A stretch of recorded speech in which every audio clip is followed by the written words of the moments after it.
Deep in the south of England, where winding lanes disappear into emerald woodlands and wild ponies graze under open skies, lies one of Britain's most magical places, the New Forest. It's a name that sounds modern, yet it hides a history older than most English kingdoms. A land where time feels slower, where stories of kings and hunters echo through the trees, and where the spirit of the wild still roams free. The New Forest covers more than 200 square miles of ancient woodland, heathland, and rolling meadows, stretching across Hampshire and Wiltshire. Today, it's a national park, a living, breathing landscape filled with rare wildlife, quiet villages, and centuries of mystery. But its story begins nearly 1,000 years ago, in an age of royal ambition and untamed wilderness. The year was 1079. William the Conqueror, the Norman king who had recently claimed England, wanted a private hunting ground fit for royalty. He chose this vast area of forest, rich in deer and wild boar, and declared it his personal New Forest. Though ironically, it was ancient even then. With one royal decree, the local people were displaced, villages destroyed, and the land transformed into a royal game reserve. It was a bold and ruthless act, one that would shape the land's destiny for centuries to come. But William's creation came with a curse, or so legend says. In the years following its establishment, tragedy struck the royal family again and again. William's own son, Prince Richard, died in the forest after a hunting accident. Years later, his grandson, King William II, known as William Rufus, met a mysterious death in these same woods, an arrow to the chest during a hunt. Was it a tragic accident or something more sinister? Many still debate it today. Some believe it was an assassination disguised as a mishap.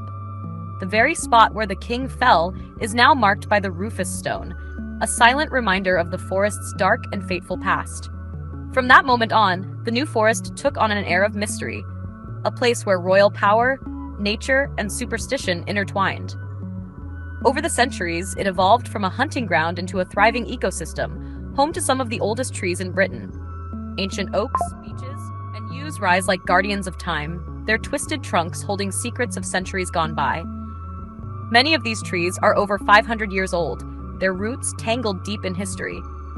Wander through the forest today, and you'll encounter its most famous residents, the New Forest ponies.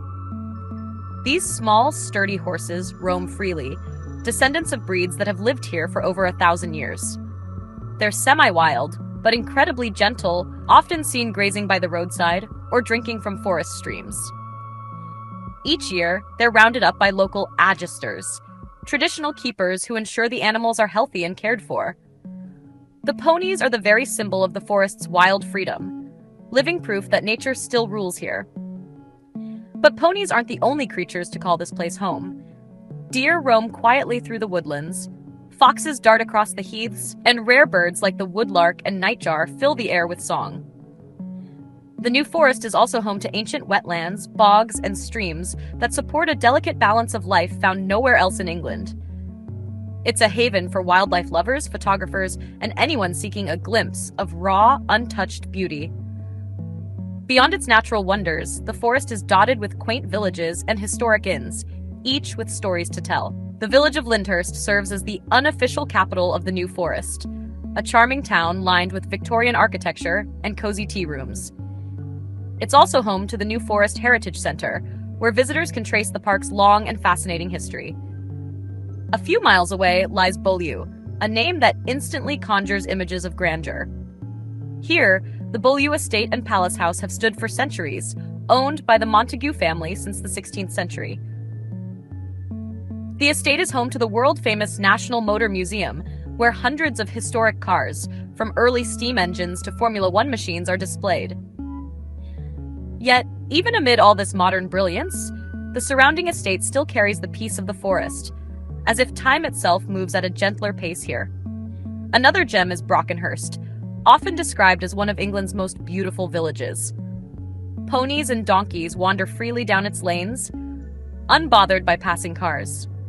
Its small railway station, dating back to the 19th century, connects visitors directly to London. Yet stepping off the train feels like entering another century entirely. And then there's Burley, a village steeped in legends of witches and folklore. In the mid-20th century, a real-life white witch named Sybil Leek lived here, known for her eccentric personality and connection to the forest's mystical energy. Today, shops in Burley sell crystals, herbs, and charms, a gentle nod to the forest's magical reputation.